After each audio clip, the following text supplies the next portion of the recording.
Dobro, možemo na prvo. Naslov smo rekli i to ne treba sad. Možete li?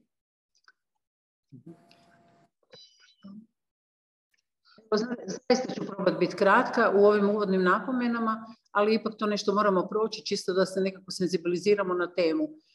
Znači, kako govoriti o maski? Imam hrpu knjiga, imam hrpu studija, neke su više filozofične, neke su više kazališne, neke su likovne više i to. Najčešće se počinje sa velikim riječima, velikim tezama. Ja bih to probala preskočiti i da kažem da je fenomen maske nešto što je jako široko, jako duboko, jako sveobuhvatno i da je maska stara koliko i čovjek. Prema tome, gdje sada onda početi? Kad kažeš nekome bavit ću se maskom ili to me zanima i tako nešto, onda vam počinju najčešće različite asocijacije, konotacije, već prema tome tko govori, što ga zanima, kako taj čovjek, kako je njegov svjetonazor, kako su njegove iskustva.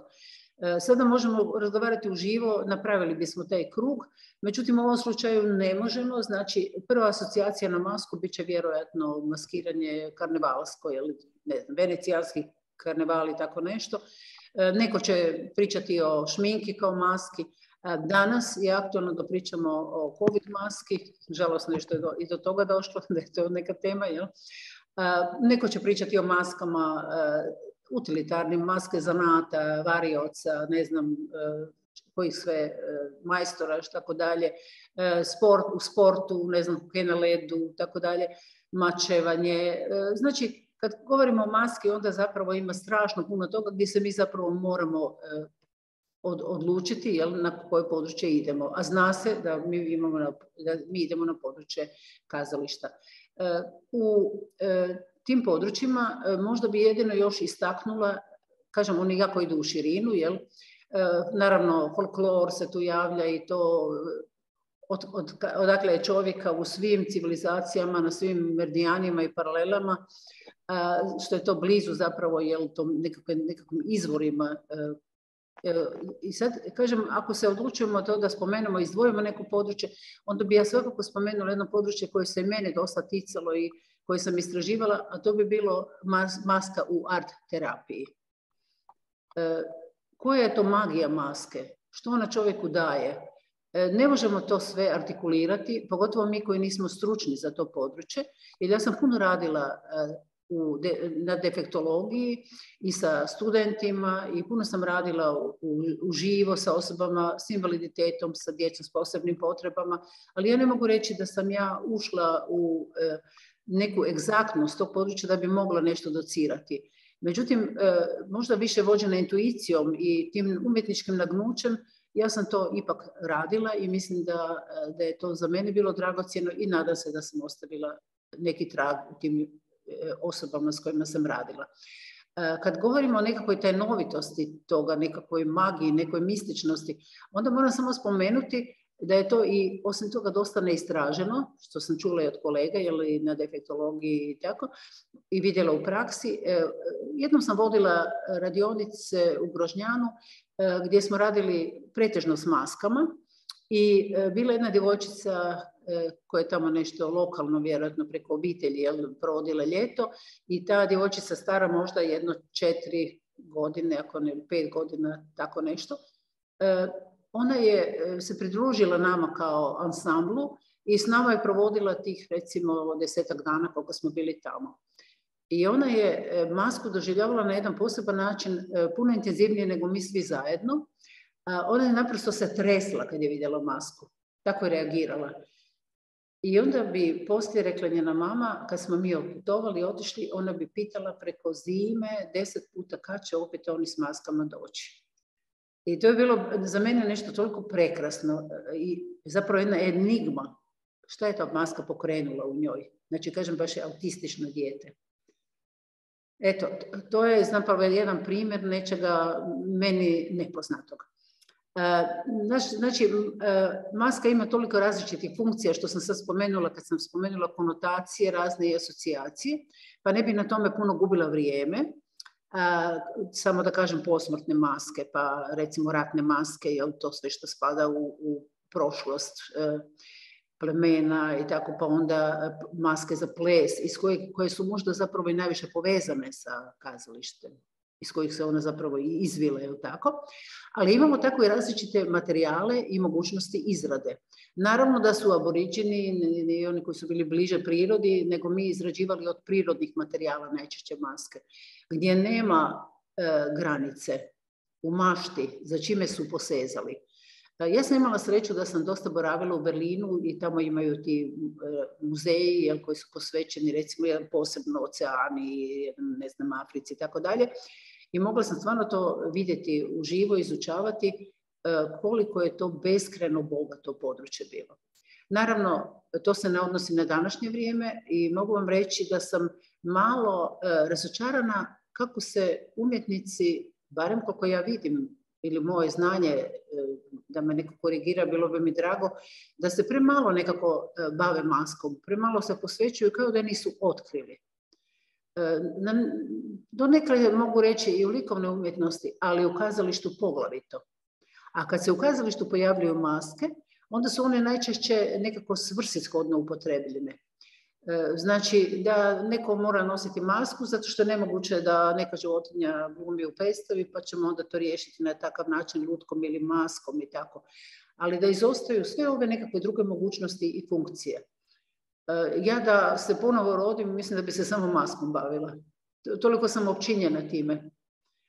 Ali eto, mislim da sam dosta i radila u odnosu na nekakve druge medije s kojima sam radila, ali kažem da nekako mi se čini da nemam baš neke, kako bi rekla, sugovornike, da zajednički putujemo kroz to.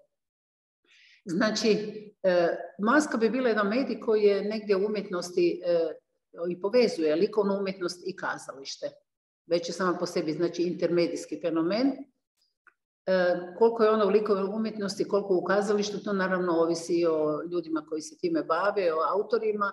Naravno da je, ako bi se radilo kako je u 20. stoljeću bio veliki prodor likovnih umjetnika u kazalište, na to se gledalo čak i kao neku opasnost, jer da će oni preuzeti kazalište, tada je ona više likovno fundirana. A kad se radi o kazalištarcima, onda će ona biti više kazališno. S time da ovo što sam ja rekla da imam neke rezerve prema našim prostorima, to ne važi naravno za svijet. Jer koliko znam po svjetskim kazalištima, evropskim, da prije svega kažem da ima jedna velika okrenutost tom mediju. Znači, to je jedan specifičan medij. Što dulje se njime bavim, sve više pokušavam sama shvatiti što je, po čemu je taj specifičan medij i gdje on stoji između kazališta dramskog i lutkarskog kazališta, a sad kažem i likovne umjetnosti. I čini mi se, što sam nekad znala i sama vjerovat, da je maska negdje između lutke i glumca, kao na pola puta, i to sam negdje našla kod nekog autora. Sve mi se čini da to nekako ne stoji, da je on jedan specifičan medij sam sebi dovoljan zapravo. To ne znači da njemu ne treba čovjek, da mu ne treba likovnost, sve to njemu treba, ali da je on jedan autohtoni medij koji zaslužuje jednaku pažnju kao i ovi drugi mediji koje smo spomenuli. To što sam rekla, interdisciplinarnost, spomenula sam već sada, ovo je meni kao jedan šalabahter, znate, kojim se ja služim da vam ipak kažem ono što sam nakanila. Znači, kad sam rekla interdisciplinarnost, naravno da sam mislila na to da je područje primjene maske ili potencijalne upotrebe i dramsko kazalište i lutkarstvo, naravno, i ples, i mima, i pantomima. Evo, to bi bilo to. Možemo dalje. O maski u likovnoj umjetnosti nećemo sad puno pričati, osim što ću ja samo spomenuti da bilo slikara koji su baš bili impresionirani maskama, recimo da spomenem Ensora ili Nolde, recimo, i mnogi drugi avangardni slikari koji su strašno puno upotrebljavali masku u svom radu, ali kako je to onda nevezano za kazalište, onda ja ne bi sad o likovnoj umjetnosti puno pričala, osim što to može biti jedan poticaj i inspiracija i motivi koje ćemo mi upotrijebiti. Maska u kazalištu, to će biti bliže ovoj našoj temi. Zapravo kad se pojavljuje se otprilike od kad se pojavljaju kazalište, je li tako? Znači, najprije bismo spomenuli kazalište Azije, to je potpuno drugačiji svjetonazor i drugačija estetika i drugačije, kako bi rekla, postavljanje osnovnih stvari. Tu može biti No kazalište, Kabuki i Bunraku kazalište, s kojima se ne možemo sad baviti, jer je to preširoka tema. Ali evo, čisto da znate, to sam izgovorila, ako nekoga bude zanimalo, možda će to biti poticaj na vaša daljnja samostalna istraživanja. Idem na evropsku tradiciju. Pa Maska vjerojatno je najviše upečatila, mislim, kazalište kao unutar grčke tragedije. I poslije toga puno vijekova je prošlo kad bi se opet pojavila ja govorim sad o ovim najjačim momentima zapravo, prekretnicama, u komediji dell'arte, talijanska komedija dell'arte. Komedija dell'arte je isto jedan fenomen na kojem bi se moglo, i pisane su knjige i moglo bi se puno govoriti, prema tome ja to samo spominjem kao neku natuknicu. Bez obzira na to što se sve radi iz takozvane grčke ili antičkih maski, postoje neki umjetnici koji su zapravo na jedan profinjeni način sa puno digniteta i uvažavanja u svojim predstavama, djelima koristili te maske, pogotovo ako bi radili neke tekstove antičkih autora. I tu sam vam navela, pa si malo pogledajte ako bude neko zainteresiran za to područje, Peter Stein iz Berlina, Schaubüde, gdje je uglavnom djelovao, vrlo impresivne stvari radio, već je stariji gospodin, ali mislim da još uvijek djeluje. I Ariane Mnouchkine, jedna velika umjetnica koja ima Teatro du Soleil, vlastito kazalište u Parizu, to je predgrađu Pariza. Ja sam imala sreću gledati jednu njezinu predstavu koja, pazite, traje 7 sati i ja sam htjela još. To je nešto potpuno izvan svih granica. Jer ja sam od onih koji kaže ne, ako u 2 sata režiser nije uspio napraviti predstavu, onda ne treba pretjerivati, pa još 3. sat. Jel? Ali ovo je bilo nešto nevjerovatno. Svakako probajte nekako si googlati malo, ući u to da vidite koje su to ljudi, koji su to kapaciteti i koje su to imaginacije. Preskačemo opet jedno razdoblje, nekoliko stoljeća, ne govorim sad o 2 primjera, nego govorim o komediji dell'arte i idemo na Bauhaus teatar. Bauhaus teatar, vi ste to možda i u školi učili, ja ne znam jeste to učili u školi, u gimnaziji, ne znam. Ja u školi nisam čula za Bauhaus teatar, ali sam kasnije se u njega zaljubila, samo inicijativno. Njemački teatar koji je djelovao, vidite, 14 godina između ovih godina, znači tako kratko vrijeme, ali upečatio je zauvijek kazalište i likovnu umjetnost. Iako su se pretežno bavili dizajnom i arhitekturom, imali su i taj odio za kazalište. To je u stvari bila Bauhaus škola. Za oni koji su mlađi i ne znaju, samo da kažem, to je bila jedna škola koja je posvećena povezivanju zanata s umjetnošću. Jer inače, znate se, kako bi rekla, snobistički umjetnost dijeli na čistu i valjda prljavu, ne znam, jer zanate bi trebalo biti da nije čista umjetnost, a oni su to povezivali i vrhunski umjetnici su bili profesori u toj školi i učenici su bili vrhunski umjetnici koji su kasnije isto obilježili svoje područje rada. Nažalost, kad je Hitler sa 200 policajaca zatvorio, odnosno opkolio tu školu u Berlinu, jer ona se selila, znate, najprije bio Dessau, kako se zove, Weimar, onda poslije Dessau u Njemačkoj, nisu imali neke uvjete za rad. Onda kad su privremeno se skrasili u Berlinu, onda je došao Hitler i smatralo se da je to bolesna umjetnost što oni rade. Da su to provokacije, to je protiv građanske klase, protiv ne znam čega sve ne, konzervativnog duha. Međutim, eto, prošli su tolike godine i to je ostalo. Tako da moramo biti strpljivi. Drugi fenomen je Bread and Puppet Theater, američki, Peter Schumann. je zapravo to kazalište osnovao i ja sam posvetila u ovom predavanju njemu više prostora, pa sad neću toliko pričati. To su sad već suvremenici, jel? Bauhaus ne, nažalost, jel? Ali od Bread and Puppet, koji je još uvijek živi i djeluje, imamo još neke tu autore i kazališta koje sam ja navela, koje mi se čini da bi bilo šteta zaobići. Ima puno kazališta koje se bave vizualnim kazalištem ili image theater, kako bi rekla, likovnim kazalištem, kako god to zovete. Međutim, one koji su se više posvetili maski, njih sam izdvojila.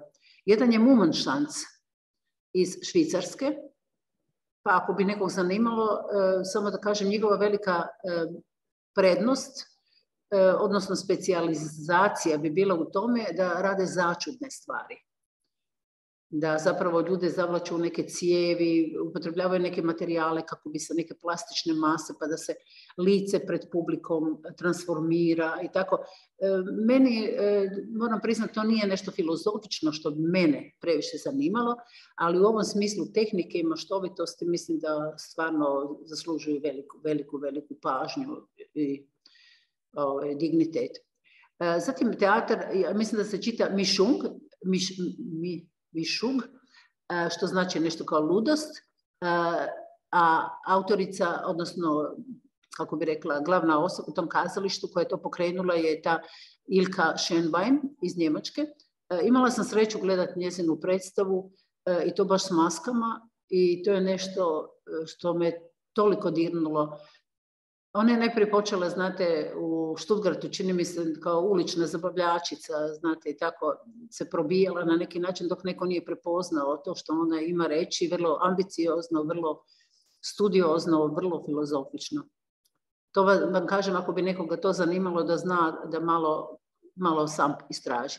Zatim figuran teatar Triangle, Henk Boerwinkel iz Nizozemske. To je jedno filozofično kazalište koje se između ostaloga bavilo i maskom. Onda imamo scena plastična iz Lublina u Poljskoj, Lešek Madzik, srećom moj prijatelj, s njim sam i surađivala i gledala nekoliko njegovih predstava i dovela sam ga, vodio radionicu u Grožnjanu sa mojom ekipom.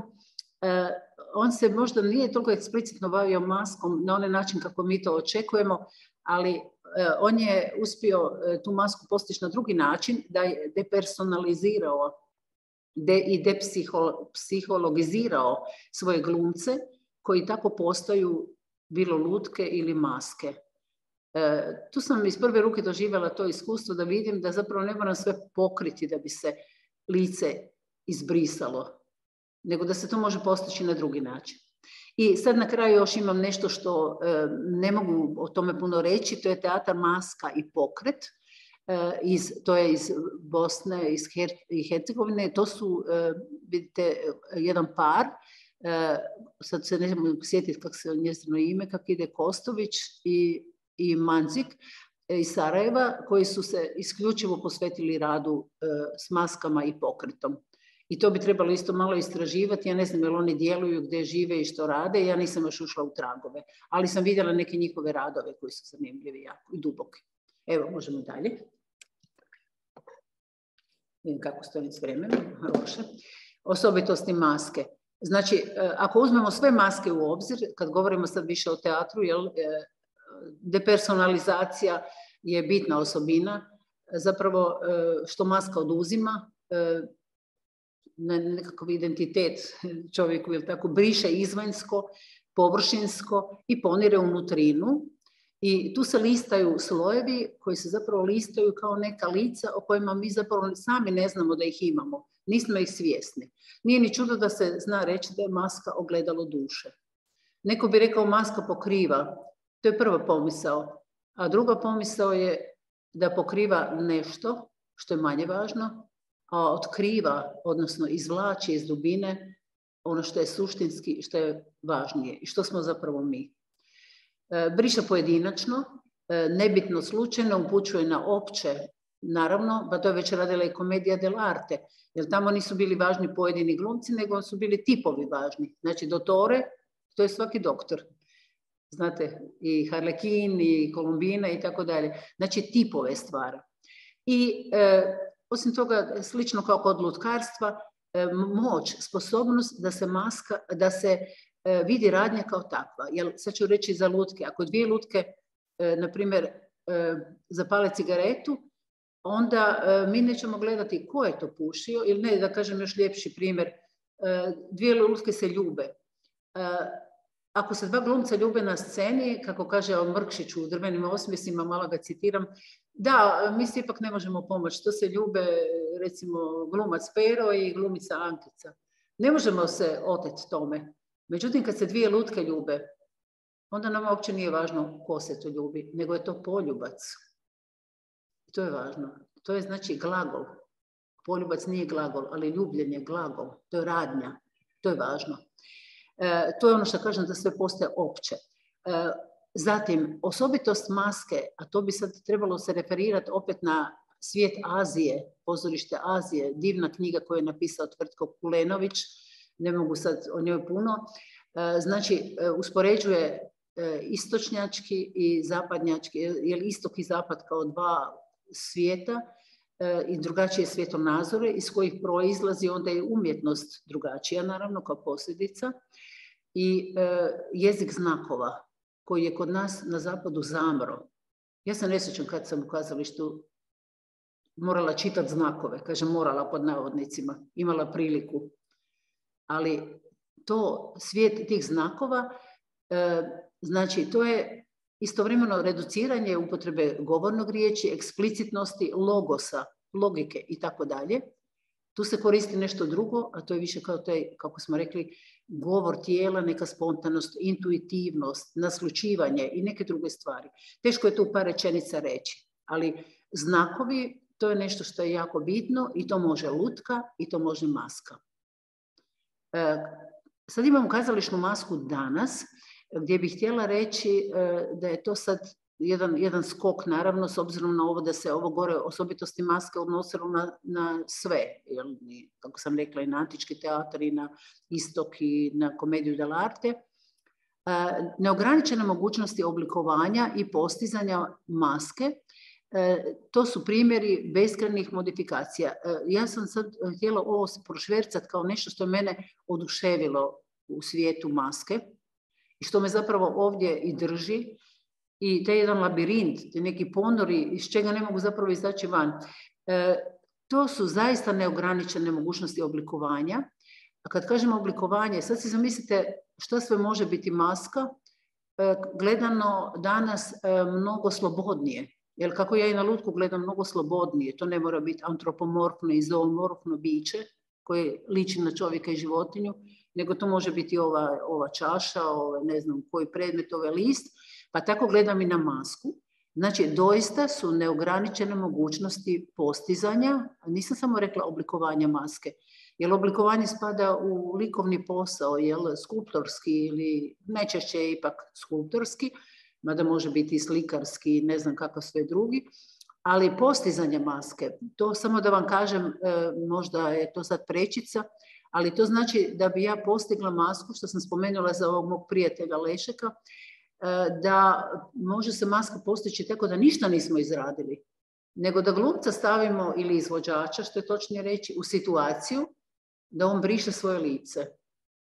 On ne postoji, ne izražava se ni mimikom, jednostavno je petrificirao svoje lice i to postaje maska. To nam se u životu nekad događa s ljudima, jel da? Zatim, masku možemo stvoriti od svojih ruku, prstiju. Znači, možemo mijesiti lice sebi ili drugome i tako smo stvorili jednu efemernu masku koju se može do duše i zadržati, jel da? Ali nismo ništa imali, nikakve predradnje u materijalu. To nije bilo ništa radionički. A onda da ne govorimo o tome šta sve možemo dalje kad pređemo još u bogatstvo likovne umjetnosti. Što je mene još kod maske toliko oduševilo i oduševljava me i dan danas? Ta jedna magija neslučajnog, zapravo, htjela sam reći naslučivanja dobro, i nesvjesnog, da se malo odmaknemo od logike, od racija, od tih nekih stvari koje nas dosta sputavaju. Znate, neke stvari nastaju i na drugi način, pa tako onda kažem i maska nas u to uvodi. Posebno filozofičnost, a to znači da mene u lutkarstvu, jer maska je tu jako blizu lutkarstva, mene jako zanimaju odnosi. Lutkarstvo je, kako kažu teoretičari, umjetnost odnosa. I ti odnosi su stalno živi i imaju mogućnost mijenjanja. Znači, nije da smo mi sad unaprijed postavili odnose i sad se moramo držati toga cijelo vrijeme, ali moramo ih svakako i postaviti. Raditi nešto, a da to nismo odlučili. Čekaj, zašto ja sad tu imam lutku u predstavi, a nemam glumca? Zašto? Ja moram za to imati neki svoj razlog. Ne zato što nemam glumca pri luci. Zašto sam uzela nešto neživuće da glumi, da predstavlja život? Zbog čega? Ja moram znati razlog. I ako se to raščisti, onda nema nesporazuma i onda onaj koji gleda neće se pitati šta se tu dogodilo, nego će sam neposredno osjetiti da je iza toga stoji neki razlog, odnosno bitan razlog, ili tako. O znakovima sam pričala sada gore kad sam spomenula, kako su u istočnom kazalištu zapravo jedna baza stvaranja, a na zapadu, nažalost, to nekako nije in, jel? Onda sam se sjetila kako Peter Schumann, taj američki lutkar, jako lijepo objašnjava za sebe važnost znakova i tako je lijepo rekao jednu rečenicu koju sam zapamtila. Znači, ima masku koja ima nacrtanu samo jednu jedinu suzu i kaže za plač je dovoljna i jedna suza. I to je znak. Znači, ne mora sad krokodilske suze glumac isplakati, nego će napraviti samo taj znak. To je tako jedan konkretan primjer samo, jel? Znači, još me kod kazališta maske isto tako privlači ta neposrednost izražavanja slikom i pokretom. Slikom to znači s velikovne kategorije, jer vjerujem da svaka boja ima svoj razlog. Zašto smo upotrijebili crvenu boju? Uzeli smo onda crnu, bijelu, šta smo s time radili, o tome u likovnoj umjetnosti postoji puno teorija i recimo Itten se puno bavio teorijom boja, isto iz Bauhausa jedan umjetnik, a o pokretu da ne pričam, dovoljno je reći tijelo ne laže. Znači, ja mogu sad reći šta god hoću, ali moje tijelo će reći istinu.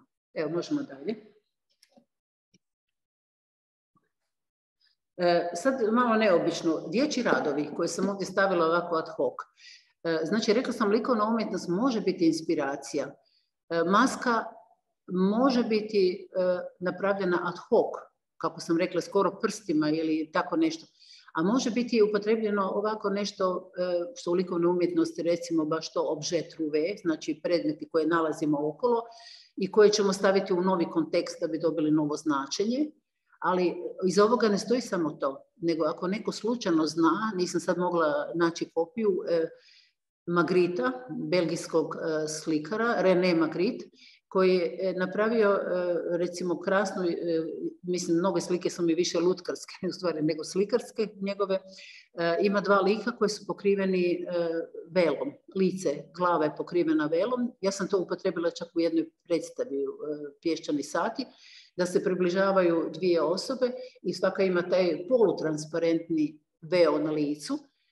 To ima jedno značenje zapravo, znate, sad ne bi ja to mogla riječima interpretirati, ali sam nekako osjetila da ta polovičnost, da se lice i vidi i ne vidi i da se približiš drugome i ne približiš.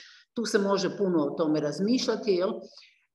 Zapravo važno mi je da to neko osjeti, nego da ja sad kažem šta sam time htjela reći. I onda je ovo bila replika, ja sam djeci rekla uzmite jednu maramu i pokrite lice na način na koji želite. To je bio prvi zadatak, to ćete vidjeti iza ovoga, morala sam ih tako predati, ali nisam, a drugi zadatak je bio upotrijebite neke predmete što nalazite i što vam se čini da bi bilo zgodno i evo dobili smo ovaj rezultat. Može sljedeću. Evo, na ovom slajdu imate ovo, prekrite lice, prekrite kako želite, ili ćete cijelo lice prekriti, ili ćete dio lica prekriti. U svakom slučaju neki dijalog materijala, jel, i vaše fizionomije. Može dalje. Ovo sam spomenula već i malo sam već o tome počela pričati, jer kad se spominje Bauhaus, onda ja se malo, znate, previše se igram pa idem preko reda. Svakako ćete o tim stvarima moći naći i u literature puno, i ima puno monografija i na raznim jezicima, i po knjižnicama. Ja sam imala veliku sreću da sam u Berlinu vidjela Schlemmerove lutke uživo. To je bilo još 90. godine, jer Schlemmer se najviše posvetio kazalištu Bauhausa. I to su vam lutke veličine čovjeka koje ne znaš je li to lutka u kostimu, je li to kostim oživljeni, odnosno animirani kostim, da li je to samo figura, da li je to skulptura, međutim u svojim koreografijama, kad je on radio predstave, a i sam je plesao, onda je on upotrebio te figure i napravljen je krasan film, jedan revival, američki film, još dosta davno, odnosno remake su napravili Bauhaus teatra. Jer to zaista zaslužuje da se svakih, ne znam, toliko godina napravi nešto. To je potpuno neiscrpljeno i da skoro kažem, i skoro je nepročitana tema. Znate. Znači, Walter Gropius je bio ideolog Bauhausa i začetnik te škole zapravo. A tu još imate ova imena koji su kao isto bili u teatru, da je bilo još autora koji su bili prisutni, ali Schlemmera sam istaknula kao najvažnijeg, s time da recimo postoji njegov trijadički balet koji je snimljen kao film. I to je predivno nešto, mislim, što se tamo pojavljuje, koje su to čarolije. Sad idemo, da, tu sam već spomenula da je to bilo da su oni morali ići najprije u Weimaru, osnovano, onda je Dessau i onda na kraju Berlin gdje je bio i kraj Bauhausa. Možemo dalje. Ovako, ovo će sad biti listanje Bauhaus teatra, zato što sam ja zaključila da ja ne mogu sad vama pričati detaljnije nešto o tome, nije samo problem vremena, nego ja ne znam točno u kojem kontekstu je bilo upotrebljeno, koja je to bila predstava, ali tu si možemo sami imaginirati. Oni su vam bili doslovno opsjednuti geometrijom, znate, pogotovo neki od tih autora, i ovdje možete vidjeti nešto što bi zapravo i svakome moglo pasti na pamet od nas kad se bavi maskama, da uzimaju ovako jednostavne, čiste geometrijske forme i od toga rade maske. Ja sam recimo s djecom htjela raditi prometne znakove.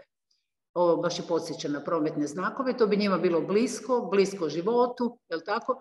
I onda način na koji će to se iscenirati, to je već je pitanje dalje mašte i za koga se radi i tako dalje.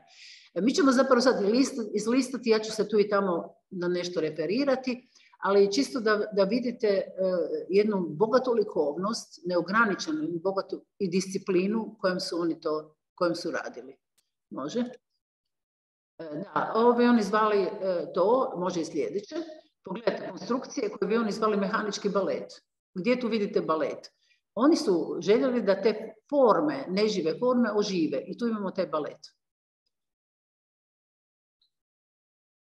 Evo, tu jedan od ovih dečki je Schlemmer koji pleše. Uživo to su zlatne maske i tako dalje. Opet vidite forme, jel da sad tu imamo kao kugla, pa ovi štapovi horizontale, vertikale. Oni su na taj način funkcionirali jer su željeli zapravo tu likovnost razlučiti i biti u dijalogu s njom. Može dalje? Evo, tu nema šta dodati, samo uživajte. Može. Što sam tako isto stavila? Sorry. Pogledajte ovo, molim vas. Maska na sceni. Vidite vi to? To je nevjerovatno zapravo kako, i to su maske bile pokretne, jel, kad smo već na toj temi. I sad recite, je li to scenografija, ili je to lutka, ili je to samo maska, šta je to točno, jel da? I mene fasciniraju te nejasnoće oko tih granica, a još me više, zapravo granice neka teško postaviti, kad nešto prestaje, a drugo počinje, jel? Kad prestaje scenografija, a to postaje neka figura, na primjer, ali još me više zapravo zanima kad je dvoznačnost i višeznačnost na dijelu. To je još bogatije. Može dalje. Evo vidite kakvi likovi se pojavljaju. Može dalje. Evo ovo je recimo baš impresivno. Eto. To bi bilo, što se tiče Bauhausa, ja bi mogla izlistati, šta ja znam, možda 100-tinjak tih raznih fotografija, ali kažem, to možete i sami se s time baviti, da vidite, vjerojatno ćete naći u tome nekakvu inspiraciju, ne mogu vjerovati da nećete, ponekad ćete upotrijebiti za nešto, može se upotrijebiti nekad čisto kao citat. Ja sam jedan put radila jednu malu formu, još u ZKM-u kad sam radila, onda sam uzela njihove maske i ove kostime i napravila sam repliku toga zapravo, a priča je bila moja. Željela sam da se dogodi jedan ljubavni prizor, da bude čisto mehanički izveden, jel? To što lutka i maska mogu, a što ne može čovjek, da izvadi srce iz grudi i da partneru. S time da sam onda razložila davanje toga kao jednu radnju, primanje kao drugu radnju. Ovo što sam govorila o glagolima, o znakovima i tako dalje. Ali sam se poslužila likovnošću Bauhaus maski i za lice i za tijelo. To je onda citat, dakle, jer ima neko dublje značenje. Uloga maske u suvremenom likovnom kazalištu, ovako, o ulozi maske u suvremenom likovnom kazalištu možemo isto tako mnogo govoriti, ali sam se ograničila na ove natuknice koje sam ovdje napisala. Možda sam već nešto ispomenula, ali ću sad proći iz ekonomičnih razloga nešto što eventualno nisam. Znači, što sam rekla, ja sad pratim europsko kazalište, recimo, i nešto po drugim kontinentima. Evropsko je sad sigurno bogatije i raznolikije nego što su nekakvi drugi krajevi svijeta i nama pristupačnije. Razvilo se puno autorskih ličnosti i onda vam je to najčešće jako obilježeno tim autorom. Background iz kojeg on dolazi, ako je on došao iz plesne umjetnosti, onda će to kazalište više vući na ples.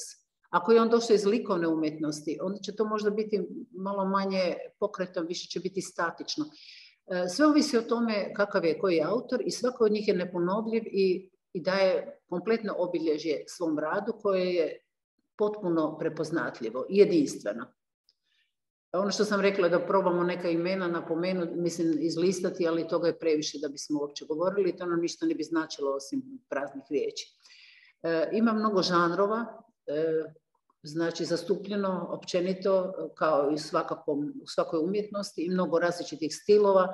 Da li će neko posezati za groteskom, jer ga to više zanima, da li će neko raditi filozofično kazalište, da li će neko raditi kabare, sad idemo i na žanrove i na stilove zajedno, da li će neko raditi ulično kazalište, cirkus, to je zapravo granično područje, komorno, da li će raditi male forme ili će raditi neke replike možda na povijesne fenomene ko što su bili recimo Punch and Judy Theater kao lutkarsko kazalište. Estetike su isto tako različite. Sve ovisi to jedno od drugom i to je na neki način isprepleteno. Kad kažem svjetonazori, onda znači da je to nešto što jedno područje koje je zapravo nedodirljivo i ne može se utjecati na estetiku koju čovjek ima i koja je rezultat naprosto njega kao ličnosti, je li tako? Međutim, nekako to sam i negdje pročitala i slažem se s time i sama sam primijetila da su u figurnom teatru, takozvano likovno kazalište, općenito u Njemačkoj prevladava izraz figurni teatar, kazalište figura, i za lutkarstvo i za srodna područja ove kazalište materijala, objekta i tako dalje. Sve to fenomene stavljaju pod jedan naziv, a to bi bilo figurni teatar.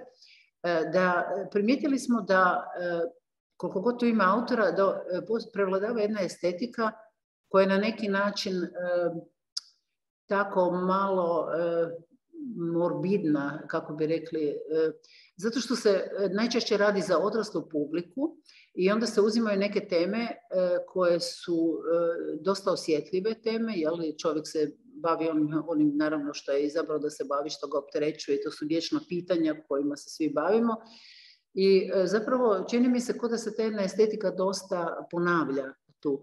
A likovna umjetnost pruža mnoge druge mogućnosti da se na neki način okrenemo i nekim drugim estetikama koje će govoriti o istim pojavama, o istoj problematici, ali možda na jedan drugi način. Evo, to je tako nešto što smo primijetili da nekako dominira u tom figurnom teatru. Zatim imamo jasno utjecaj područje interesa, šta koga više interesira. Recimo, taj Peter Schumann se odlučio za jedno područje, vidjet ćemo kad dođemo do njega, jedno uže područje i on je zapravo u tome onda veliki, potpuno nezamjenjiv. Suodnosi sa drugim umjetničkim granama, naravno da maska, kao što sam i prije spomenula, graniči sa svim mogućim likovnim disciplinama i sa ostalim kazališnim izraženim sredstvima, pa tako i područjima. O složenosti odnosa unutar medija moglo bi se puno pričati. Kad govorimo o tome, onda vam to jako liči na pitanje lutkarstva, gdje zapravo više nije dominantno ono što je u lutkarstvu prije bilo, da bi se recimo stvorila začudnost jer se lutkar pokrije, sakrije, bilo iza paravane ili one kućici, ako je putujuće kazalište i tako neka sle što ima, i da onda daje kao privid da je lutka živa. Kasnije je došlo tokom povijesti, to sad sve govorim površno i na brzinu, do toga da su jednostavno popadali paravani i da su lutkari željeli biti vidljivi na sceni. Onda bi neko rekao da, ali na taj način će lutka izumreti.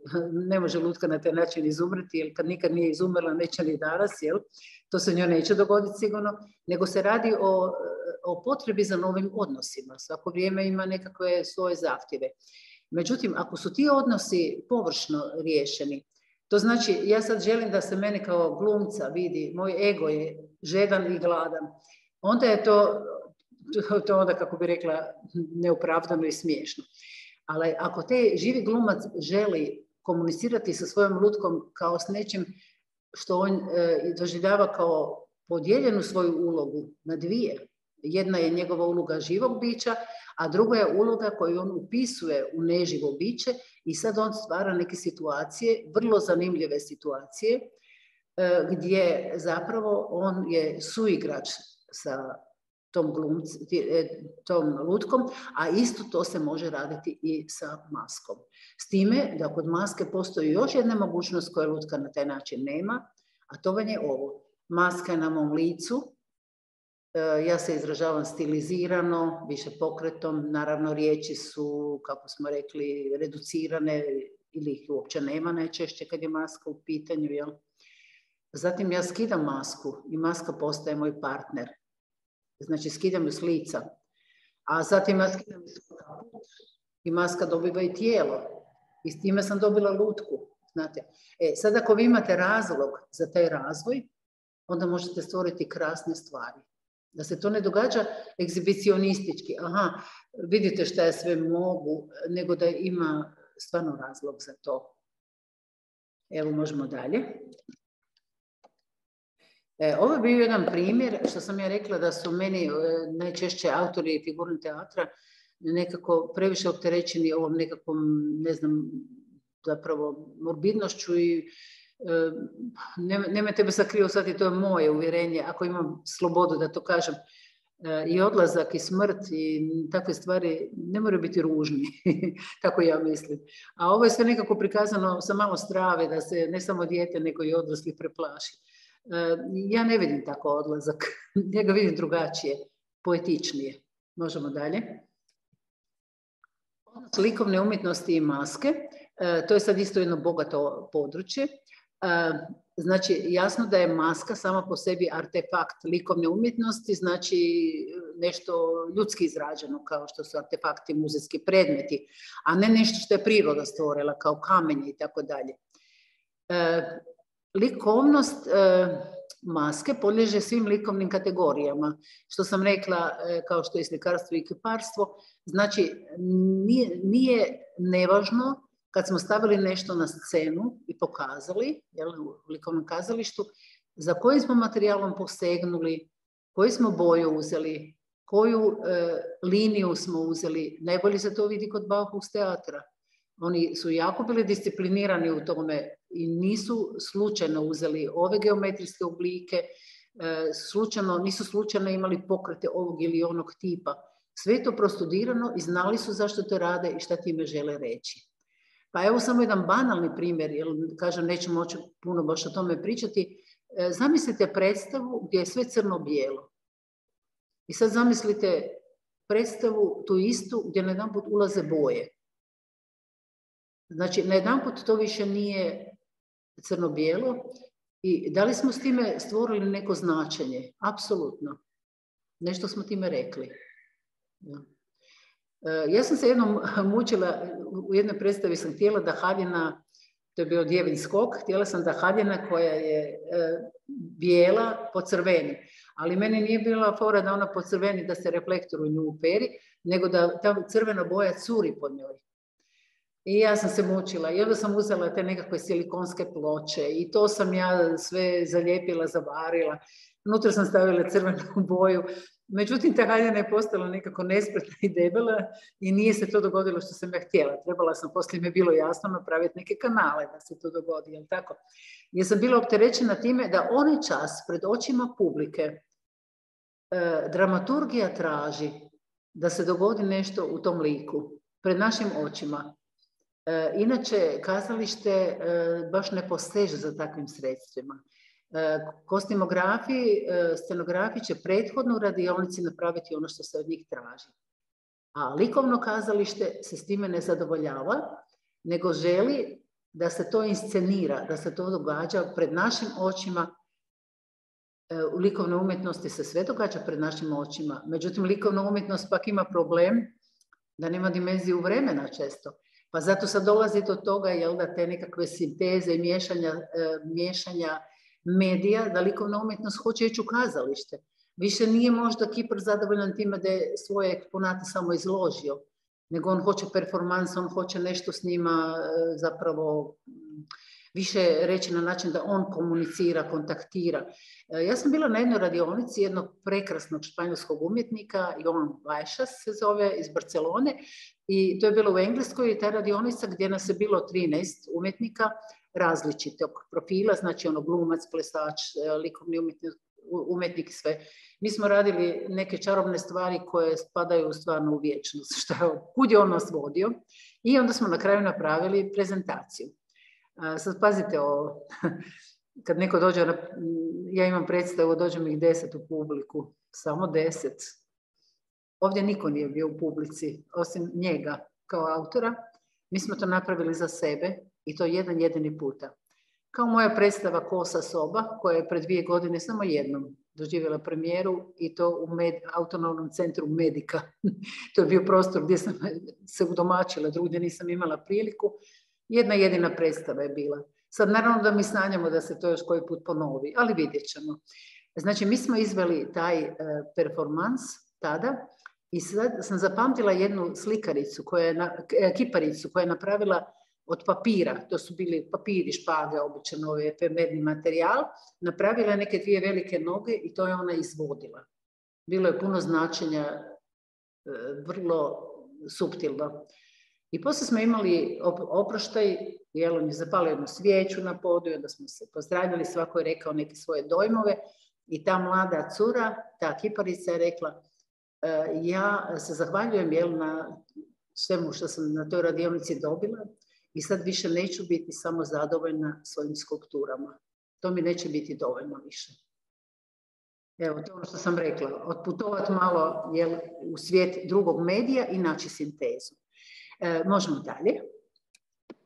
Dobro da sam napisala 50 minuta, ne 60, ja sebe poznajem. Bread and Puppet Theater. Evo, ja sam izvukla natuknice, jer naravno da su knjige napisane, naravno da to ima svega, ali ako neko nije slučajno čuo za to kazalište kruha i lutaka, odnosno lutke, izvukla sam te neke stvari da vas možda povučem da i vi se zainteresirate. Američki lutkar, avangardni umjetnik, znači ne može se reći da je samo lutkar u užem smislu riječi, poljskog porijekla, suosnivač sa svojim suprugom Elkom Schumann tog jedinstvenog kultnog kazališta. Bilo je to davno. On je sada čovjek koji ima sigurno 85 godina i dalje živi u Americi i dalje radi. Evo, ovog ljeta je po cijeloj Americi imao neka događanja. On je potekao iz područja plesa i kiparstva. Ja moram priznati da meni to puno znači, jer to je nekakav moj background, zapravo ne mogu reći kiparstvo, nego likovna umjetnost, a naravno i ta jedna filozofija koja je otvorila ta neka pitanja, ali ples svakako, jel? I pazite sad ovo, jedinstveno, pečenje kruha i distribucija kruha. Čime je on zapravo obuhvatio i životnost, blisko životu i svakodnevnici. Ta nekakva utilitarna funkcija umjetničke prakse. Za njega praksa nije nešto što mistificira, umjetnost nešto što mistificira, nego što je spojeno sa svakodnevnim životom. Ja nisam njegovu predstavu gledala uživo, iako imam dovoljno godine da sam mogla u Beogradu na Bitefu gledati, to je taj festival, međunarodni, gdje je on došao sa svojom tom predstavom. I stvarno, evo, moj suprug je bio na toj predstavi, oni su dijelili kruh publici i publika dobiva taj kruh kao nešto što je zapravo nasušno kao i sama umjetnost. Malu digresiju, mada vidim da sam u cajtnotu, ok. Kad sam radila u ZKM-u kao lutkarski pedagog i navečer su bili ti satovi, znači djeca razne dobi, i jednom sam imala dječicu koja su stara tako jedno 6, 7, 8 godina. Ja sam u torbi imala kruh koji sam nosila svoju obitelji, došla bi navečer kući, pa ako nema kruha ja ću donijeti kruh, jel? Onda su oni vidjeli taj kruh. Pitali su Kruna, šta ti je to kruh? Mogu ja dobiti malo? I onda sam ja otkinula malo kruha sa jednu curicu koja je to tražila. Onda su i drugi htjeli, i treći, i četvrti, i peti, i mi smo taj kruh zajednički pojeli. To je bilo obredna gozba, samo kruh, ništa drugo. I kad sam malo sad ponovila se Petera Šumana, mada već znam za njega jako dugo i to sa kruhom, sjetila sam se te zgodne anegdotice kako smo mi imali zapravo i kazalište i kruh, i bread and puppet, pre toliko godina u ZKM-u. Baš nešto lijepo. Nikad me nije kruh tako pasao ko onda. Znači, on je bio politički angažiran, to je vrijeme rata u Vijetnamu, i djelovao prvo u New Yorku, gdje su po tim ulicama velikim Manhattan i taj centar grada, gdje su ogromni neboderi i sve. Sad si zamislite njegove gigantske lutke po kojima je bio poznat, koje idu do 8 metara u visinu, i onda je on zapravo provodio te lutke po gradu i na taj način zapravo izražavao svoje stavove. Ne znam šta bi još o njemu sve rekla, jer nikad nije dovoljno. Mislim, to je jedan fenomen bez presedana. Kasnije je otišao iz New Yorka negdje na neku farmu na selo, sad nisu važna imena, i postoje drugu jednu farmu, gdje bi radio rezidencije na taj način da bi skupljao ljude ko hoće s njim raditi. To nisu trebali biti veliki umjetnici, ali nije pravio ni razliku. Došao umjetnik ili, kako bi rekli, ne umjetnik, jel? Oni su zajednički izrađivali te lutke. Kažem, bio poznat po tim paradama i po tim gigantskim lutkama. On je zapravo na bazi te bogate folklorne tradicije i svog porijekla posvetio se zapravo jednoj posebnoj vrsti kazališta koje su kao te povorke podsjetile i vukle izvor u srednjovjekovnim prikazanjima i misterijama i tako dalje. Biblija, bajke, to su bile njegove teme. I to je povezao sa, kažem, političkom praksom tog bunta. Ima još jedna karakteristika, a to mene jako veseli, jer sam sama prošla neke muke oko financija, rađanja, predstave, odustajanja i tako dalje. I onda sam nekad shvatila, ma nije mi toliko važan novac da bi nešto napravila, ma nije mi važan ni prostor da bi nešto napravila. Znate što je važno? Ljudi koji u sebi nose ono što ja imam, tu neki plamičak, nešto. Dakle, on je ekonomski uspio ostati nezavisan i zbog toga je to njegovo kazalište i dan živo, znači već nekih, ne znam da kažem, 65 godina živo kazalište. On je od improviziranog materijala, najčešće je to ono pap maše, onaj materijal od kojih se rade maske, znači kao kuhani papir, ljepilo i tako dalje, mogu biti novinski, bilo što, od raznih konopaca i nečega on je to radio i to vam je bilo nekako ovlaš spojeno često. Nije to bilo nešto radionički, perfekcionistički napravljeno, nego onako kako sam ja znala raditi, da staviš ziherice neke, ne znam nešto, i to funkcionira. Neće se ideja porušiti ako se poruši materijal, jel da? On je zapravo, zaključak bi bio, redefinirao shvaćanje kazališne predstave. Ona je izašla iz tih velikih kazališnih zgrada na ulicu i utjecao je svojom ličnošću i svojim vizijama i svojom maštom na stotine i stotine umjetnika i ansambala po svijetu. Evo, možemo dalje.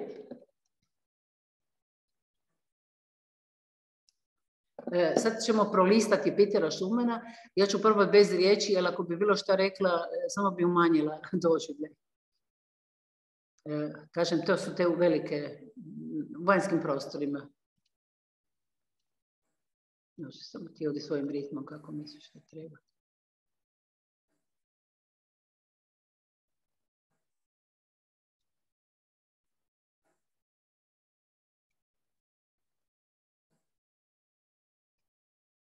Divno.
Evo, to je to. Tako, može. Ja ću vam sad reći nešto, malo možda neobično da sebi sad tu pričam, ali najljepša kritika koju sam ikad doživjela bila jedna rečenica od Zlatka Boureka. Kad sam napravila predstavu Kaleidoskop i njemu se ta predstava jako svidjela, on je rekao, tu ima puno Petera Schumana. Te maske, to je ko Peter Schumann. Ja tada još nisam ni znala za njega. Mislim, znala sam za ime, ali ja uopće nisam još poznavala njegov rad. Tako da se radi o tome da nisam ja mogla nešto posuditi od njega ni preslikati. Jel? Kasnije sam ja to puno više proučavala i za mene je to ono kompliment na svim komplimentima, jer kad nešto malo se može na bilo koji način, makar u homeopatskim dozama, usporediti s nečim velikim. To je divno. Znate, to je stvarno, kod mene je to bilo čisto intuitivno. A moje propitivanje u mediju maske, kao što vidite, ja sam sad prešla na sebe kao temu, jer nakon Bauhausa je nakon Schumana baš zanimljivo, ali kažem, moj motiv je bio taj da vam ja nekako pomognem da uđemo u suštinu možda nekih slučajeva upotrebe maske. Znači, što je mene privuklo najviše tome? Moji motivi da se, teško reći, zaljubiš se i bez razloga, jel? Ali kasnije kad bih analizirala objekt, subjekt, odnos, relacija, to je nešto što mene zanima već iz područja filozofije. To zapravo svakog čovjeka zanima. Početak, kraj, odlazak, dolazak, živo, mrtvo, sve to čovjeka zanima, svakog čovjeka. Samo što će filozof to drugačije promišljati, jel tako, i drugačije će nekako se izraziti. To je područje i lutke i maske. Sinteza scenskih elemenata, ne moram reći kao što je lutkarstvo jedna doista sinteza, što sinteza ne znači zbroj, nego prožimanje jedno, tako i kod maske. I to ne možete naprosto da vas ne zanima, jer sve umjetnosti imaju, to je jedno stablo sa zajedničkim korenom i puno grana, jel tako? I ja nisam ladičar, kako bi rekla, mada se ladičar kaže za komad namještaja, koja bi rekla ovo spada tu, a ovo spada tamo. Najljepše je kad spada i tu i tamo, ako je ikako moguće. Treće, ono što me zapravo u tom drži jako je razvoj i metamorfoze. Znači, da se maska može razvijati, kao što sam rekla, što inače se ne događa često u dramskom kazalištu, a da kažem u likovnoj umjetnosti se može događati, ali opet tu fali ta dimenzija vremena često. da se pred našim očima stvari mijenjaju. Znači, došla je maska kao prazan papir, sad banaliziram, ali ona više neće biti prazna nakon nekog vremena. U jednom slučaju, u jednoj minijaturi upotrebila sam to da dva lika dolaze na scenu, dvije osobe da kažem, jedna ima praznu masku, a druga ima ispisanu fizionomiju, recimo ugljenom, jednobojno, monokromno, na bijelom.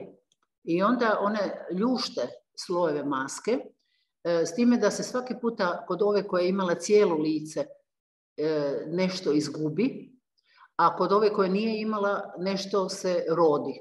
I onda to jedno lice pređe sa jedne osobe A je prešlo na osobu B i obrnuto. Brisanje se dogodilo u suprotnom smjeru. Ne? Recimo, mene takve stvari uzbuđuju i mislim da se time može puno suptilnih stvari izraziti. Pa možemo ići na neke primjere, sad moje što sam ja tu hrpu toga stavila, koliko ćemo stići. Vidite, kad sam pričala o likovnoj umjetnosti i kazalištu, predstava Kaleidoskop koju sam radila je recimo imala ovu masku, nažalost nisam sad našla jednu sliku gdje sam po ovom motivu, a taj motiv vam je u Sloveniji prirodni fenomen, zove se Ajdovska deklica, znači tamo iz Ajdovščine jedan lik koji se stvorio u kamenu, jel tako? I za mene je to bilo jako interesantno da je to, dakle i živo i neživo se pretače jedno u drugo, i onda sam ja napravila veliku masku koja se na sceni razdvajala i pojedini segmenti lica su putovali i spajali se. I to je bilo, tu se nije imalo ništa dodati. Na muziku, malo psihodelična muzika, se to događalo. Možemo dalje. Ovo što ću pokazati s tim u vezi nije realno, jer je to malo drugačije izgledalo. Jel? Znači, dio lica bi otputovao. To je moglo, 8 segmenata je imalo, jedno oko ode naprijed, jedno otiđe tamo negdje plovi, u sporom pokretanju, jel? Dođe do profila 2, dođe opet do objedinjenja lica i tako dalje. Zašto vam to pokazujem? Zato što mi je ta transformacija na licu mjesta zanimljiva. Može dalje. Ovdje možete vidjeti nešto što može raditi maska. Naravno, govorimo o usporedbi maske, živog glumca i tako dalje. Znači, jedna osoba može imati više maski koje će onda sugerirati pojavu nekoliko likova, više lica, partnera, jel? I sad to može biti kao u nekom snu, može biti neka fantazija, nije važan kontekst, ali u svakoj ruci jedna maska koje sve mogu ići jedna na drugu i dobijemo lice sa 3 maske i onda se one mogu raslojavati, najprije se jedna odvoji, pa se i druga odvoji i sad neću pričati priču, jer priča bi morala zapravo sama to reći. Može dalje. Ovdje možete vidjeti slučaj depersonalizacije, jel? Znači svi imamo jednake maske, takozvane bezlične maske, koje sam jako puno upotrebljavala kao gipsani odljev lica. Jel? Neko bi rekao da one djeluju malo zastrašujuće, međutim, ovisi o kontekstu. Znala sam ih staviti na zatiljak, recimo, i napraviti začudna spokreta, jer kad vi imate masku na leđima, onda vi morate ruke na potpuno drugačiji način voditi, da bi čitali novine ili šta radili, vozili kolica.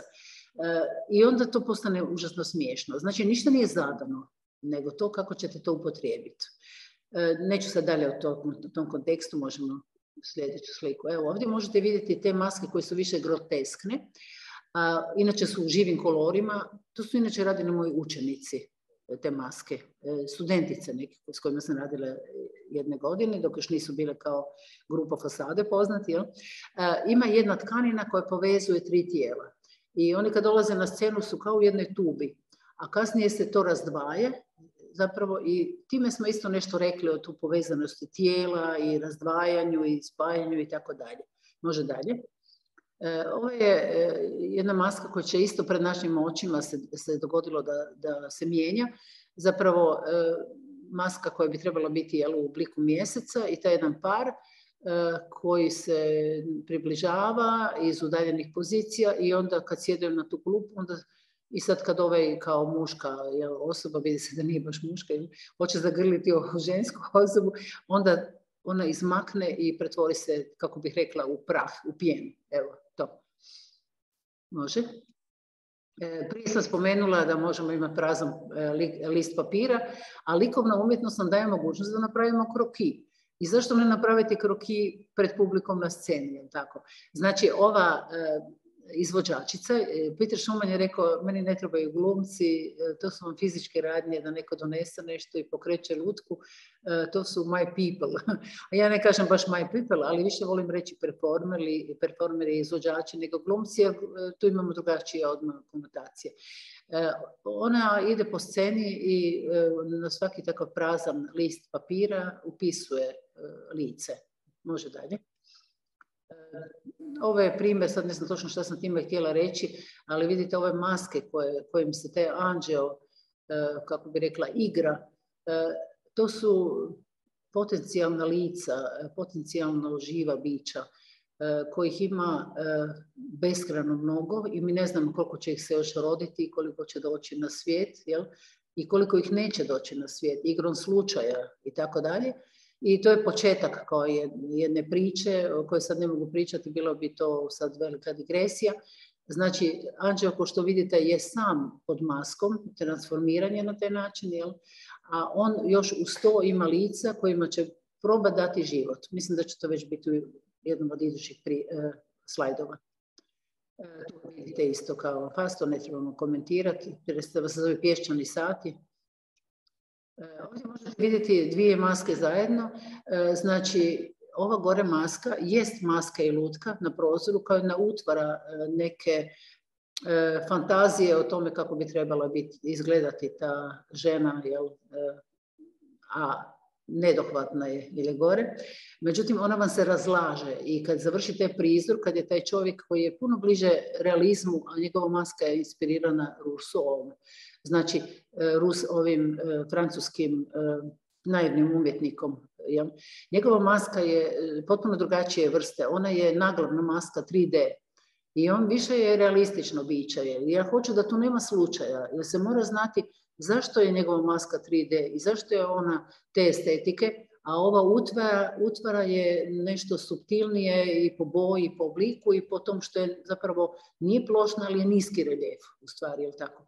I kad on nije uspio ostvariti tu vezu, onda se taj gornji lik, te utvare, razlaže. Glava putuje, tijelo se od hlači putuje i ovo što vidite, obična plastična vreća koja skroz iz te kuće izlazi negdje van.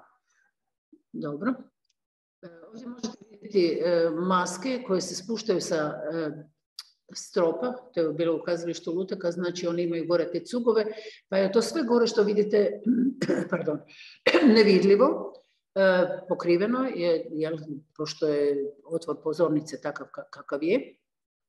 Radi se o glumici Tilly Dirije, koja je bila glumica koja je odigrala u njemačkom kazalištu svjetskog glasa glumica, odigrala hrpu uloga, historijskih likova, svakakvih antičkih tragedije i tako dalje.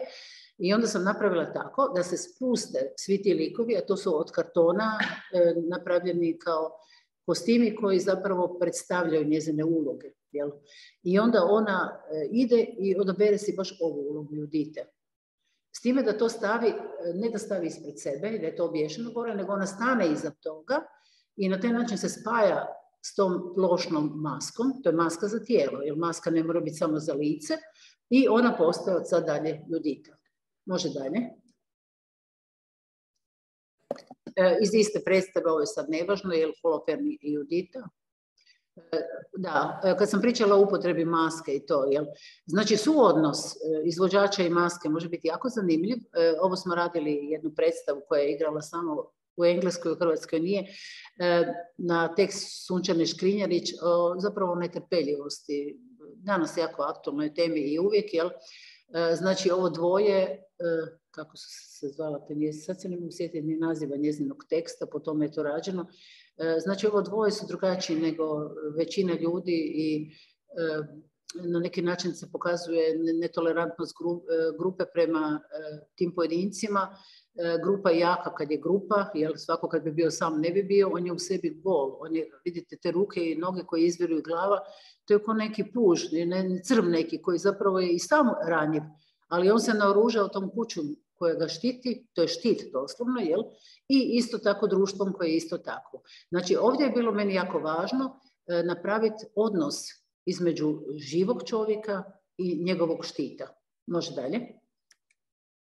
Ovdje možete vidjeti masku koja je dosta plošna, a međutim ipak je, kako bi rekla, izrađena od kao nekog materijala, koja isto služi kao štit.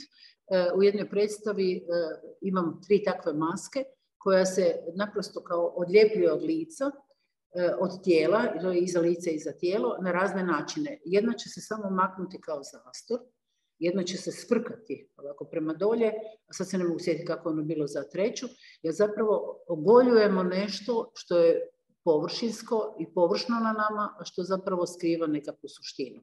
Može dalje? Da, znala sam raditi predstave u kojoj lutka, haljina predstavlja lutku recimo, a tako to može biti i maska. Dalje. Evo vidite plošne maske. Ovo bi bilo nešto isto tako na tragu Bauhausa, da mi je dovoljno da ima samo te, kao nisu baš skroz čiste geometrijske forme, ploče, međutim glava je odvojena od tijela. I ne možete vjerovati da se može dobiti karakter tih, to je gradonačelnik iz Sretnog princa i njegovi neki posilni, Za mene gradonačelnik nije persona koja mora znati ime i prezime, to je jedna funkcija, I on i ovi koji zapravo oko njega se zavlače tamo gdje ne bi trebali, cijelo vrijeme su na usluzi, oni mogu glavu skroz spustiti dolje, s drugom rukom jednom drže tijelo, drugom drže glavu i strašno puno i efektno je to koliko se tu može dobiti. Glumci su malo bili zatečeni time da moraju s time glumiti, znate, oni obično dobe lutke koje imaju, vrlo su lijepo izražene i tako dalje i dorađene, ali poslije su se i oni zaljubili. Može? Iz iste predstave, znači maska lutka koja može biti sve i transformira se, ali ne bi sad o njoj dalje. Mislim da sam već pričala da maska ne mora biti samo na licu, može biti i na tijelu, ali može biti dio scenografije. Ovo je nešto između, znači i skulptura, i lutka, i maska, i scenografija. Može dalje. Evo, ovdje možete vidjeti takav primjer. Tu se već ide u apstraktnost, se putuje, tako, i moglo bi se reći maska za tijelo. Šta ću drugo, kako ću to drugačije karakterizirati? Može. Slično kao ono prethodno. Ovdje vidite masku za scenu. Znači sve što će se događati iz ovog polutransparentnog materijala, cijela jedna ta priča je na neki način stavljena zapravo u nekakvu području naslučivanja, neeksplicitnosti. Isto. Evo, ovo mi sad recimo iz te predstave Kosa soba, znači najnovija predstava koju igra na jedanput, gdje se igramo animacijom materijala između ostaloga i to je nevjerojatno šta ti materijali sve mogu ispričati. Po mom je to maska za tijelo. Sad možemo ove samo listati, to su maske scenografije. Znači, maska može biti i za cijelo, ti samo kad je sad ovdje dalje, maska može biti za cijelu pozornicu, možda sam ovo duplicirala ovdje dalje. Evo, za cijelu pozornicu, međutim ona je dinamična, ona igra, ona priča i tu se još drugi elementi pojavljuju, jer je to bilo kao rušenje malih kućica, nekakve stvari, ne znam šta sve ne. Ovdje vidite hibrid maske i tijela. Dalje. Evo, ovdje vidite znači masku za cijelu scenu, a u ovim papirnatim vrećama se nalaze ljudi. Međutim, kad to završi da se to izigra po sceni, onda ostane samo ovaj zastor, papirnati je on zastor od traga. I predstava završava tako da se taj zastor, to sam napravila neke visoke štapove, ne znam nešto, i taj zastor krene prema publici i dođe publici pred noge, doslovno. Ovako, ljudi su malo zapanjeni, oni u prvim redovima i on je naprosto izbrisao sve što je na sceni bilo. Može dalje. To je ono što sam pričala, nešto o Anđelu sam spomenula, vidite kako on sad, to vam je jedna kao tuba, unutra su poništeni, kažem, ti likovi koji još imaju maske i on dijeli život, on zapravo svakome nalijepi masku na taj jedan dio tijela i sad će to postati bića koja će poslije izaći iz te tube, otraga je ta fasada, znači kuća koja može biti znak i za biće i za povijesti, šta sve ne, možemo dalje. ta bića su vam poslije izašla, znači prvo su bili apstrakcija, to su ko embrije neki, jel? Nisu imali imena, fizionomije, ništa, onda su ušli u tu kuću i sad kad su se vratili iz kuće, onda su se njih dvoje kao par zapravo etablirali i nama se predstavljaju s tim maskama koje nisu skroz 3D, kao što je bila ona jedna ispod prozora, nego su na pola puta, 2D. Mene jako zanimao taj razvoj maske koji se sad ne događa pred našim očima, nego u sekvencama, iz prizora u prizor, maska se mijenja i onda vidite ta odjela. Oni vam dođu da nemaju ta odjela, nego ima zamotano kao rolo haljina oznaka ženske i muško i to oni u trenu oka samo puste, kao roletu. I tako su oni sad kao preskočili cijeli jedan evolucijski put bića, jel? I onda iz trbuha žena izvlači to 4 djece i za to su mi dovoljne maske. Ne treba mi više ništa. To je znači znak o kojem sam pričala. Može dalje. To je sad ove figure što vidite tu da se naziru, to su Bauhaus figure.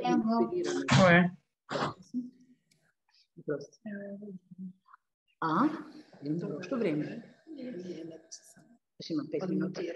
A ovdje možete vidjeti maska, ako ste zapazili da je otraga bila fasada kuće o kojoj se priča, kuća mi je subjekt i znak i simbol i šta god hoćete, ta se kuća rušila. Zanimljivo je da smo gostovali u Mostaru nakon rušenja mosta i nakon onih događanja, šta se tamo sve događalo, znate, i s tom predstavom tu je bilo zapravo i plaća i prepoznavanje i svega. Znači, ta se fasada ruši, da bi se rušila, ona mora biti fluidna, ona mora biti ovako kakva je zapravo i onda ti zvitopereni prozori, otvori i vrata zapravo isto dodatno doprinose tom značenju. Može dalje.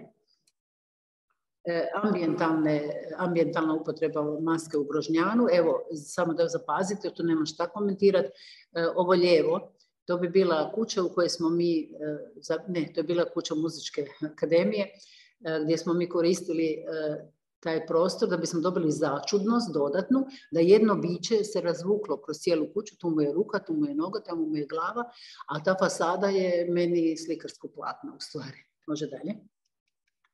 Isto tako u Grožnjanu, vidite koliko je poticajan taj usjek jedan, ali priča ide u vertikalu i u dubinu, traženje nečega, skidanja nekih prepreka, može dalje.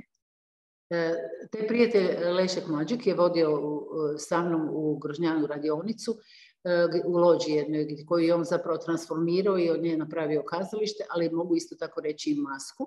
I svi su bili na početku u tim vrećama, zapravo, što opet mogu reći da su maske, više nego kostimi, i onda se svako nalazi neki put izlaska iz te zatvorenosti. Može dalje. To je ista stvar.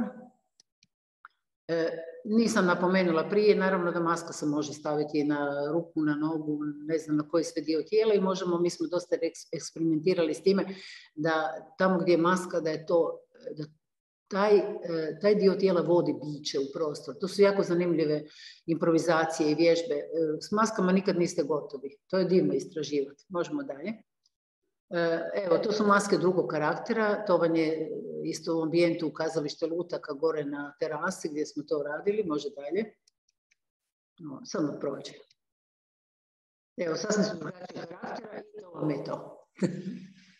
Ovo je isto jedna izgrožnjana improvizacija. Ova mala s plavom maskom je ta Kristina koja se zaljubila u masku. Teško mi je reći, 4 godine bi mogla biti stara. Tako. Evo, ja vam se zahvaljujem na strpljenju. Znam da je uvijek malo predugo to pričam. Davim. Sad bi trebalo reći ili ima kakvo pitanje, ali mislim da ne bismo stigli puno. Ima mogućnost da se neko javio? Da, mogu postaviti. Onda dobro. Znate šta, ja sam svjesna toga da je to previše materijala na jednom mjestu, ali možda je to bolje, pa onda se to polako prerađuje, nego da budem škrta, barem u tome. Kruna, evo ja se ispričavam, nemam kameru na ovome. Evo ja ti zahvaljujem, ja sam bila kod Krune na jednom nizu radionica i zaista prekrasno radi i ono što, čujete me? Ne. I ono što radim sa djecom, jako inspirirano tvojim radom i evo, Divno. Puno ti hvala na riječima. A i posebno mi je drago što smo poslije surađivale u domovima umirovljenika s tvojim tekstom. Je. Evo, i to je bilo jako lijepo i stvarno nekako nismo se dugo vidjele, ali evo, nadam se da ćemo se sresti opet. Da, moramo se držati zajedno. Hvala ti.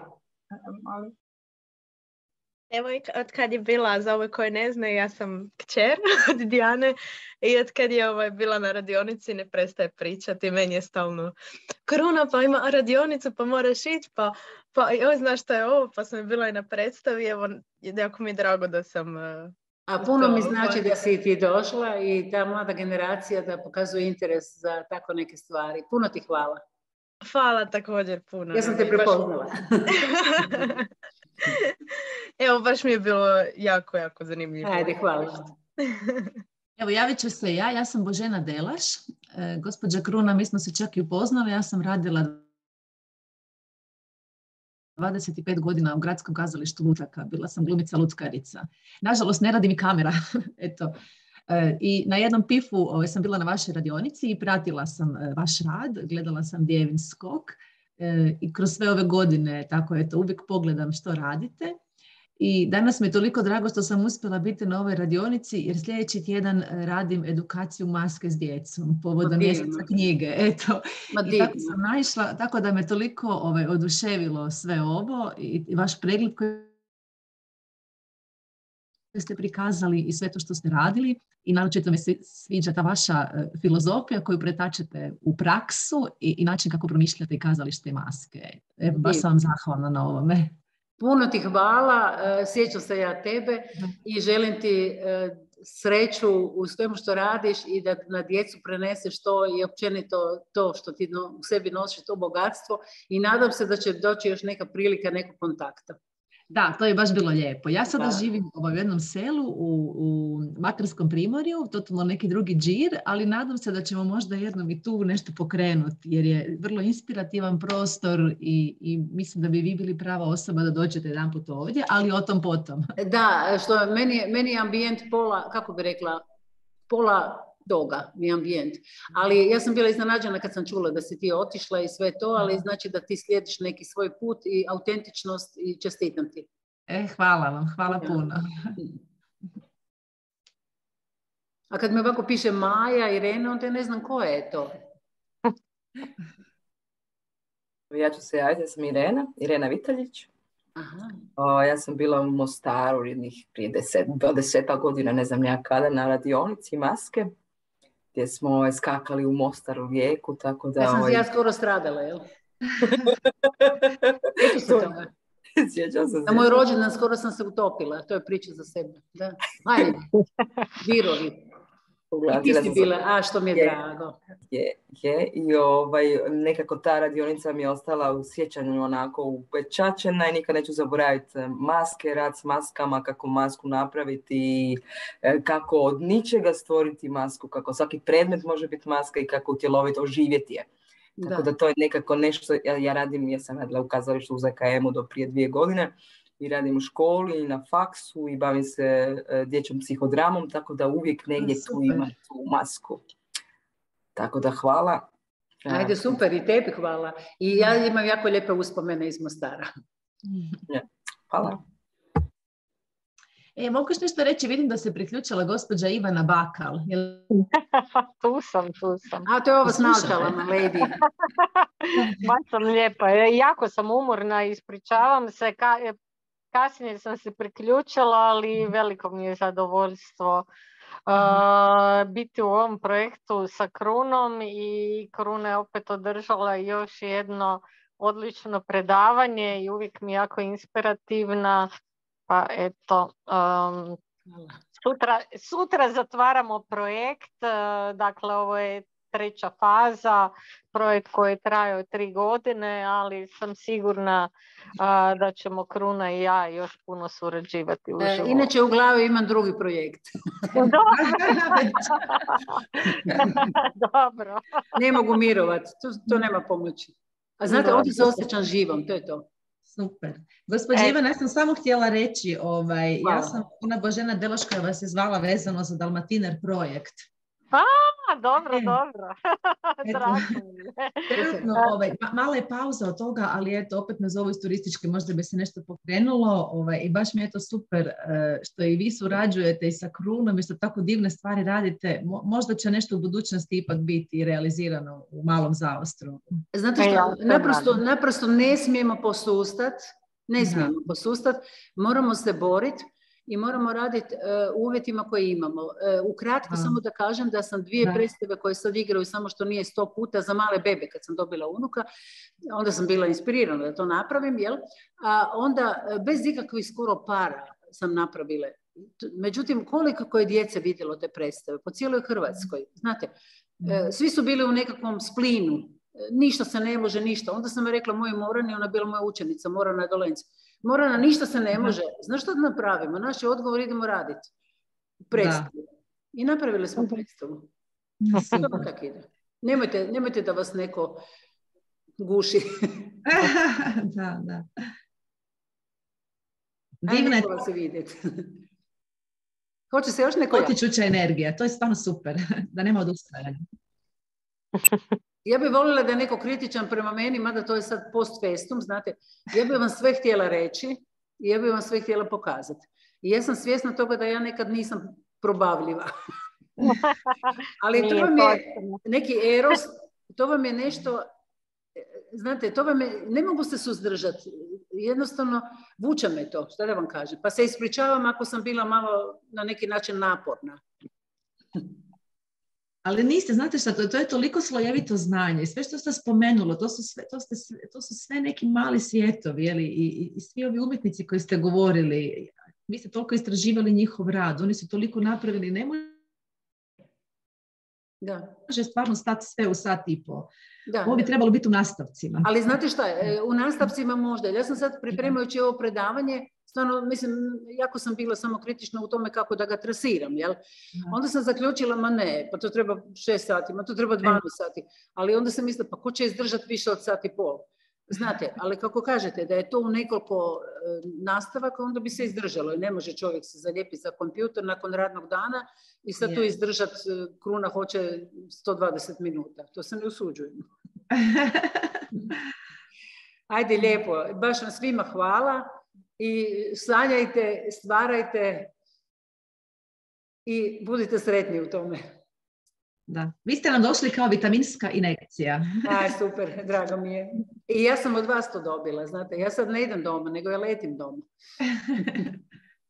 Eto, hvala vama i organizatorima. Molim? Kažem, hvala vama i organizatorima. I da, apsolutno, i svima koji podržavaju, jer ja sam taj projekt Likovno kazalište zapravo pre 3 godine zamislila, je li to prijavila na UNPUK i podrška je bila naravno i Ivana Bakal koja je u tome našla za sebe prostora, jel, i Katarina Radošević i tako. I mislim, puno više znači kad nekoliko umjetnika na jednoj temi radi, znate, nego da je jedan, nekakav, ne znam, bogatije sve skupa, ili ima različite rakurse iz kojih se to pojavljuje. A da ne govorimo o mojoj Beli, bez koje ja ne mogu ništa, znate, to vam je ljubav na prvi pogled. Da, dobro, hoćemo se pozdraviti. A jedino ako neko još želi nešto pitati, mislim, hvaliti više nećemo, jer onda moj ego će porasti prije više, znate, ali možemo, ako hoće neko nešto pitati, sve dobro dođe. Ja volim i one kritike koje me spuste malo.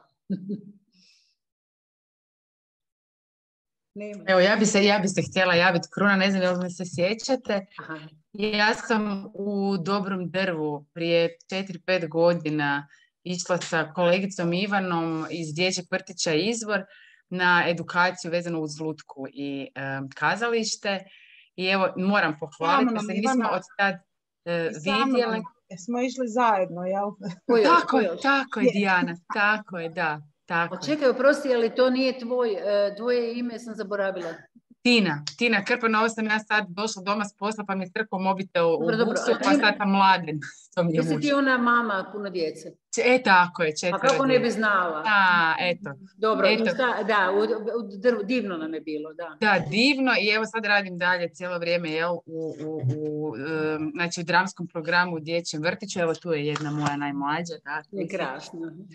I samo želim reći, sad sam ovo onak slušala dok sam putovala doma s posla i to, ali moram vas pohvaliti jer bila sam na puno edukacija jer sam željela raditi to što sada radim i Ivana i ja smo shvatili nakon tih 5 godina edukacije da ste nam vi dali najviše, najtemeljitije, najspontanije, najkreativnije i bilo bi nam dovoljno da smo samo bili, vjerujte mi, kod vas na tih prva srijeda u mjesecu.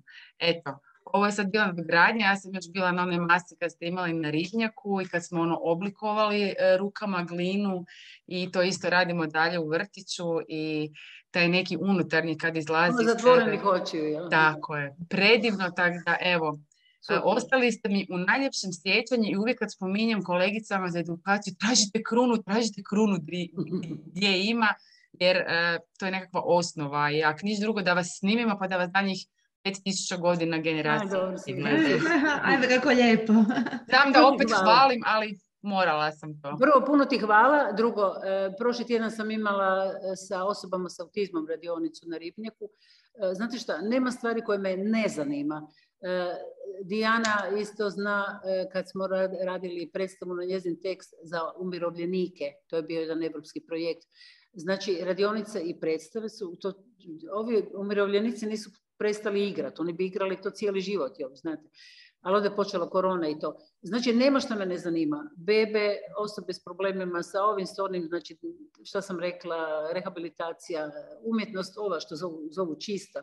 Za mene ništa nije čisto, sve je čisto zapravo, jel? Ali ako vam ikako mogu pomoći, ako bilo ko ima kakve ideje, uvijek sam tu, da znate. Hvala, super. Lijepo je znati. Da. Eto. Drago mi vas je opet vidjeti, dobra vam je frizura i ova boja, baš ste mi zgodili. Ova boja? Spora, to sam si danas ofarbala za vas.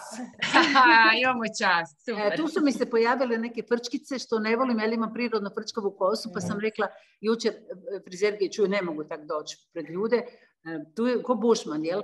Onda je ona meni tako riješila, vidite, znači imam, ovo je moja prošlost, a ovo je moja sadašnjost.